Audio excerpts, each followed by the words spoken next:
Morning, boss. Good morning, man. Good to see you.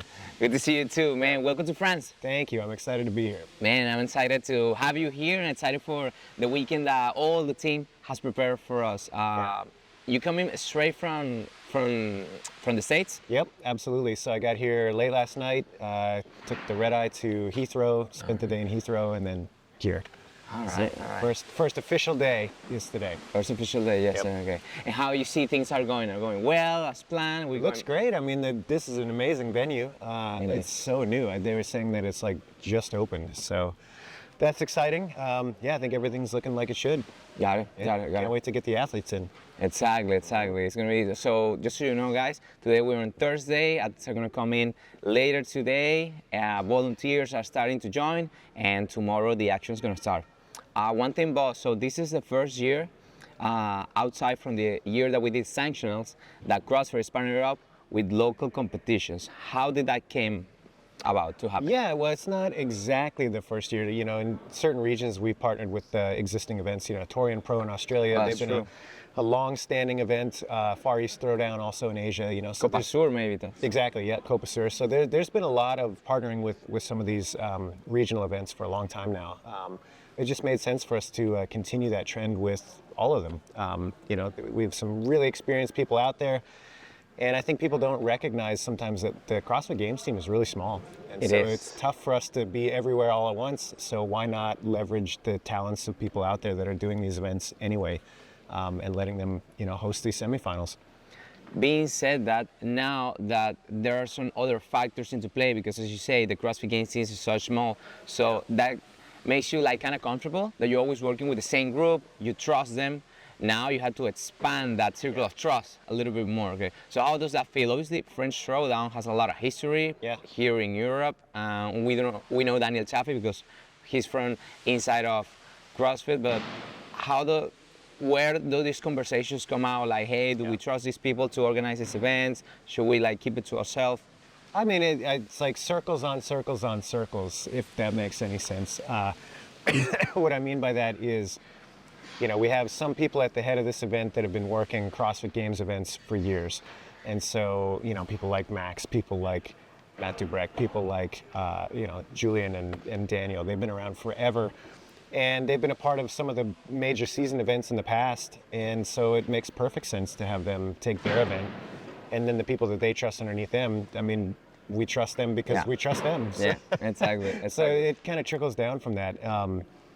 And, you know, starting with the games team being small, even the volunteer pool that we have internationally, like you see so many of the same people Yeah, so coming cool. back over and over and over again, bringing their friends to help out.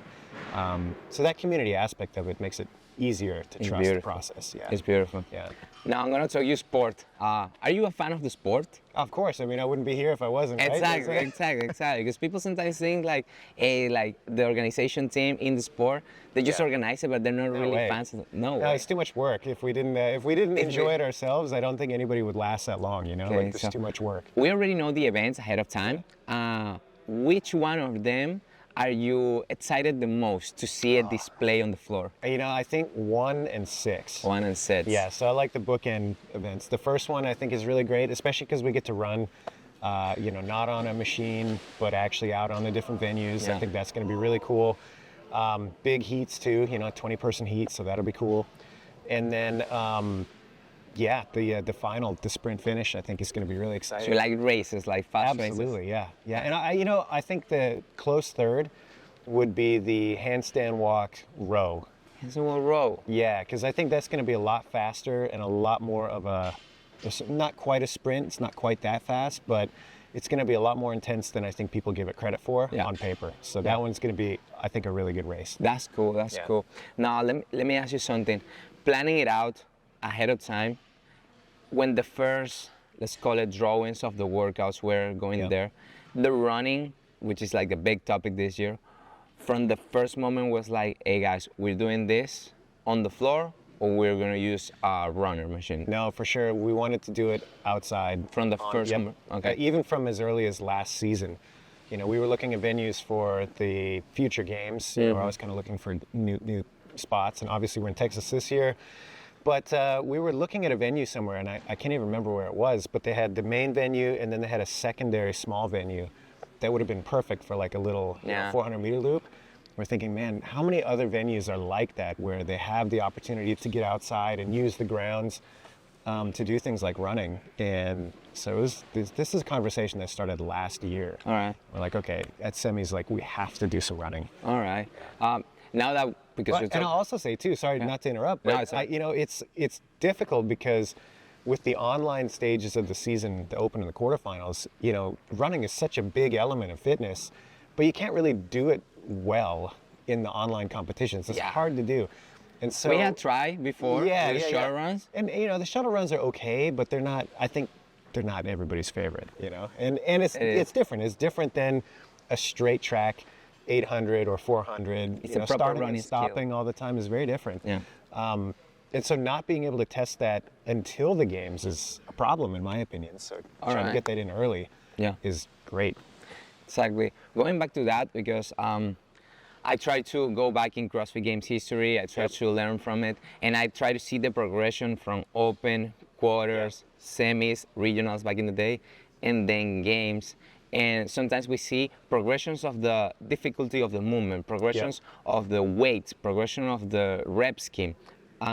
This year, semifinals, it's not like going backwards, but it's is in terms of simplicity. Yeah. The weights are kind of heavy for sure. We're doing a repeat workout, which last year we didn't do. Where these ideas come from? Yeah, I mean, again, I think simplicity was a big theme. That was something that we wanted to get back to. There's a few things in that. Number one, the test doesn't always have to be bigger, more volume, more movements, exactly. There's plenty of meat on the bone to stick to the basics and just come back to them. And so, I think there's a certain responsibility that we have for all competitions where they're going to look to what we do to try to emulate that. And so, if it's always has to be heavier, it always has to be more complex, it always has to have some sort of unique movement to it, at a certain point you run out of room there. And I think people forget that there's so much utility in the basics. You don't have to go looking for some of these bells and whistles. So getting back to the roots I think is important. Yeah, like your friend Pat says, you don't have to go super crazy to get like a ferocious beast. Exactly. Yep. And I go back to just some of the oldest sports in human history. You think about basic racing, like 100-meter dash, 1600-meter run. They're not complicated, and it's no question about whether or not somebody's going to finish the race. Man, how fast can you do it? That's what makes it exciting. Yeah.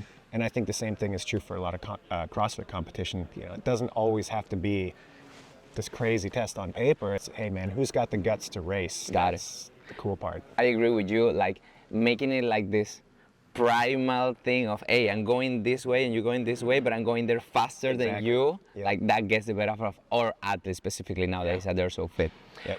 Now, that being said, we got the semifinal simplicity. Does that open up the door for later on the games to increase the complexity, to increase those lows, those ways? Well, I can't give it away, but but yes, it does. It does set the stage nicely for the games to have some surprises, right? And that's always going to be a part of the games. There's always going to be some elements at the games that athletes cannot prepare specifically for. That's the whole point. Who comes in with that base level of fitness that can be applied to whatever they have to face at the games. So, going to the core of the methodology, ready for the unknown and the unknowable. Correct. Exactly. You got it. Now, because we're for CrossFit España right now, I'm going to bring it back to Spain. I don't know if you know like the data, but Spain is the country with the most athletes in this semifinal in particular. Yeah, that's we awesome. got 3 individual females, I believe 7 individual males, and 7 teams. So eight individuals. Who's counting, right? Who's counting, exactly. So I don't know when was the last time that you visit Spain, or the first time actually, because we did regionals back there, but I gotta say that the Spanish ecosystem has grown a lot. Is there any vision in the future to make this type of event back in Spain? I mean, we would love to do that. We were back here last year for the Open. That was an amazing experience. I mean, back at the Caja Mágica. Yeah. And the atmosphere in there was so awesome. I mean, just, it's so cool to see that. And the Spanish community is so warm. Yeah.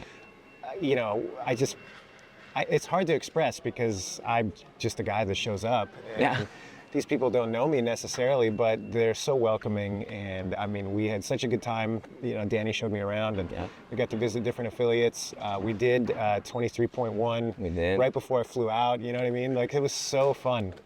So it's really cool to see that representation happen on the competition floor, and like just to feel that spirit. You know. But yeah, so as far as the future. Yes, I mean, we'd like to try to get as many of these big competitions that are, you know, more prominent, more established, plugged into the season, you know, however we can. So what that looks like in the future, I don't know the details. Yeah, but exactly. yeah, I mean, that's always conversation we have is how do we get these events that are established into the mix? And that is a testament of the growth of the methodology, because if there are more athletes, that is not strictly correlated, but it is correlated to the growth of affiliates, practitioners, Absolutely. Spectators, people involved, partners, vendors, whatever. So I think that's the proper way to go, like expanding globally for this. Well, and there's no question. I mean, because I think you look at any affiliate, it's a small section of that affiliate that's interested in CrossFit as a competition, you know. And so the only way that the competitions are going to get bigger is if we have the normal affiliates have more people in them, there's more of those affiliates, you know, and then a small subset of that, they fall in love with the competition, and the whole thing starts to grow. But that's the only way it happens, is through the affiliate. That's true. Hey, boss, thank you for your time. Hey, man, my pleasure. Thank you. Para seguir viendo toda la transmisión de CrossFit de las semifinals en el canal de YouTube de CrossFit España, vamos a estar el sábado y el domingo, y vos se va a dar una visita por ahí. Adiós. Adiós.